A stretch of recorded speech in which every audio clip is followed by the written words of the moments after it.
We are joined by Jeevan Thondaman, the youngest cabinet minister in Sri Lanka. Sir, thanks for speaking to NDTV and for your valuable time.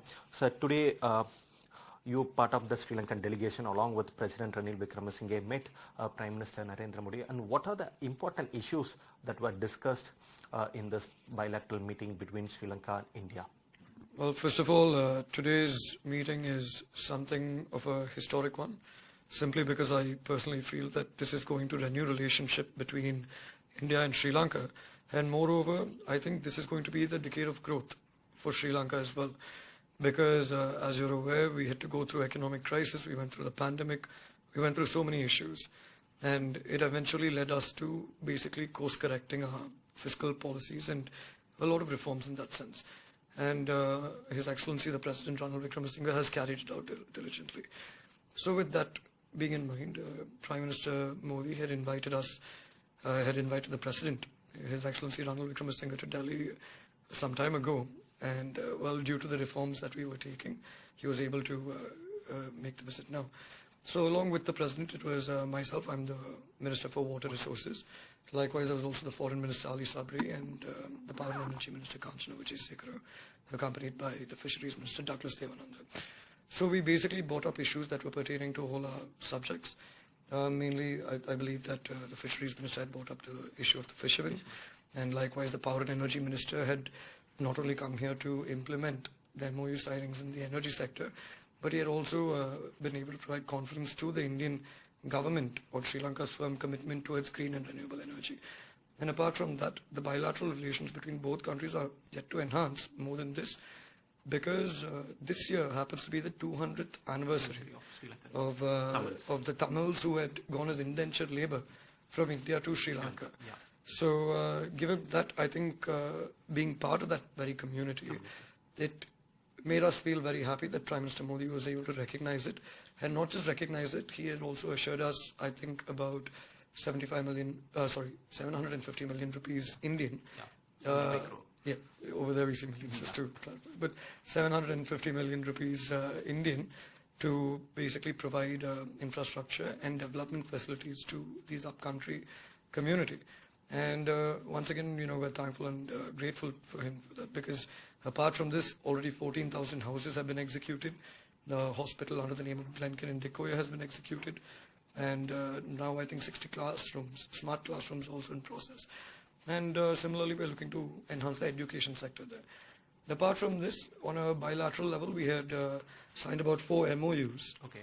And I think the highlight of these 4 MOUs is they're very progressive.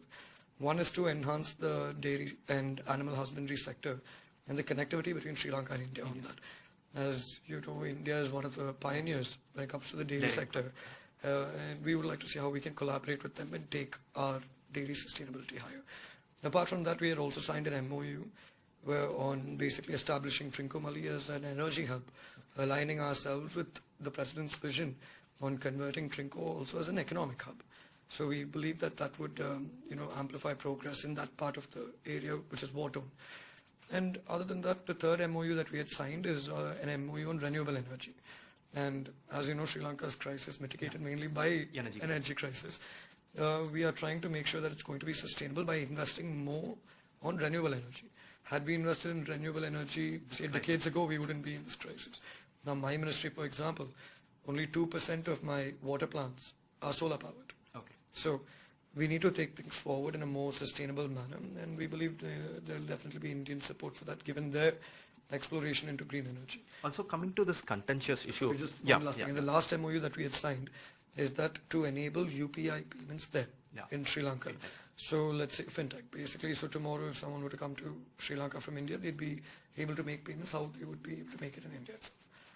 So coming to this contentious issue, which Prime Minister also stressed upon, that the 13th Amendment, and you being part of the Tamil community, is there any time frame that President Ranil Wickremesinghe has thought about implementing this 13th Amendment so that could give some rights to Tamil community? Just to clarify, me being a Tamil has nothing to do with the 13th Amendment. I need to clarify that. Yeah, but as a representative of the Tamil community, being part of the government. Because the thing is, the 13th Amendment in its essence is not racial based. It's not based on Tamil, similar, Muslim.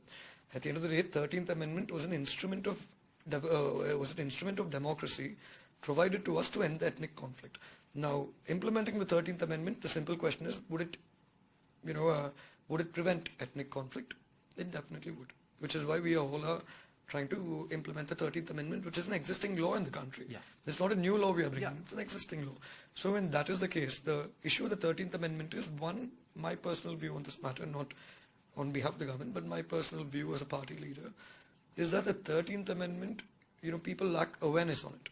People don't understand that what it can give, what the impact it may have on that community. And that is also because of the narrative that we have taken. We have attributed the 13th Amendment only to the Tamils, especially only to the Tamils of North and East. Right? So people need to understand that the 13th Amendment will enable autonomy for all provinces. It will give all provinces independence. And the President, in his right, he has given his proposal on the 13th Amendment to the parties in the North and East. And this was brought up with the President as well, and he's soon going to have a party leaders meeting where he's going to submit this proposal. And we are for the full implementation of the 13th Amendment. And the President did raise certain concerns. But what we personally feel about this, being a Tamil or being a minority, as you may say, what we personally feel about this is the President's proposal is one that you can start with. Because as of now, the President's proposal is more or less the full implementation of the 13th Amendment plus finding a mechanism for police powers. So I think this should be looked at in a more holistic manner and it should be taken forward. Because right now it's easy for politicians to say, we reject this and go back home. But the people are the one who are suffering. So I think that needs to be taken into account more than anything. And one last thing about the 13th Amendment. As far as I'm concerned, the 13th Amendment has been portrayed in a negative light to all other communities, especially to the majority community, the Sinhalese community.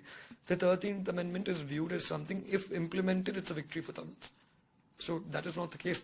Do you think that that would bring harmony between the two communities, the conflicting communities or the Sinhalese? See, discrimination exists all over. We cannot stop discrimination. It exists in India, it exists all over the world. So no matter how developed you are, you have African Americans still fighting for their rights in America. So this is a question about discrimination versus the implementation of an existing law. What we should do is we should implement the existing law.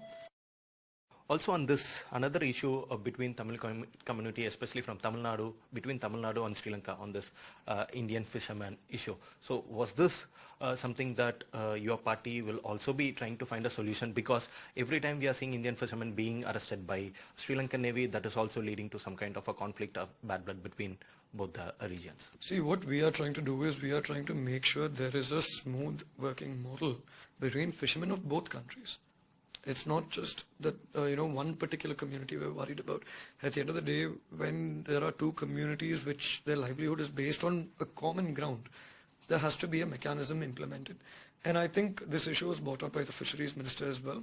And what I need to understand is that there will be an intergovernment committee that will take this forward and come with a solution at a particular deadline.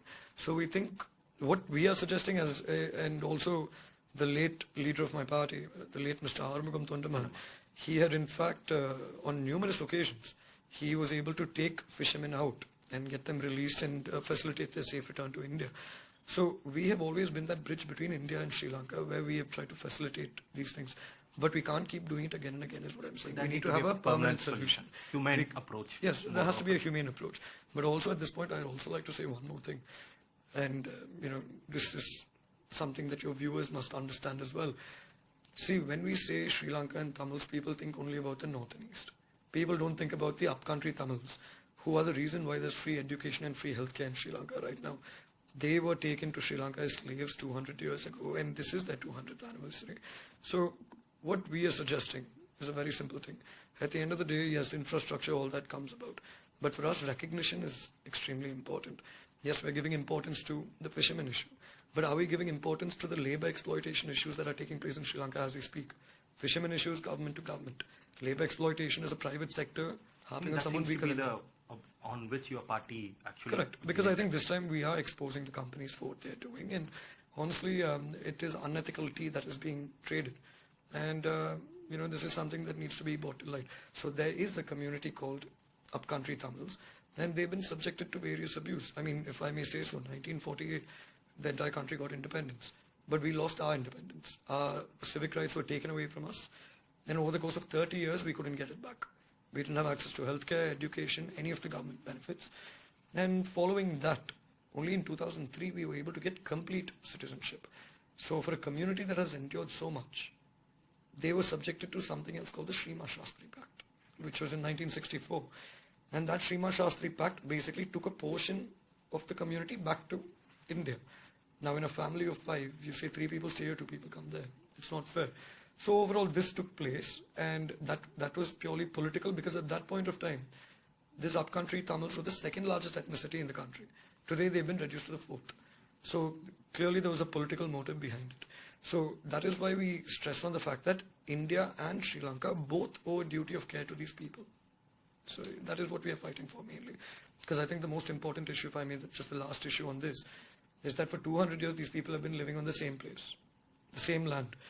And Indian government was kind enough to give us 14,000 houses. Sri Lankan government has built about 30,000 houses in the past 30 years. Has that been disbursed to the people? No, 4,000 houses we just completed. 10,000 we're starting now, and we should be completing it. We have a timeline. So that has been disbursed to the beneficiaries. There's no doubts on that. But overall, what we are saying is giving free houses is not the solution. We need to find how can we improve their livelihood. And also, you should start by giving them land rights, ownership over land in which they're living in. So in Sri Lanka, 10 years, if you live in a land, you are able to get the permit. But these people have been there for 200 years, they don't, because they're considered assets of the company. So these are the other issues that we mainly spoke about. So that's Jeevan Thondaman, a young cabinet minister in Ranil Wickremesinghe government, making it clear that the agenda of this bilateral meeting between Sri Lankan delegation and Indian government, and he also is also very hopeful that this particular meeting will strengthen the ties between both the nations. With camera person Musli, this is Arvind Gunasekar for NDTV.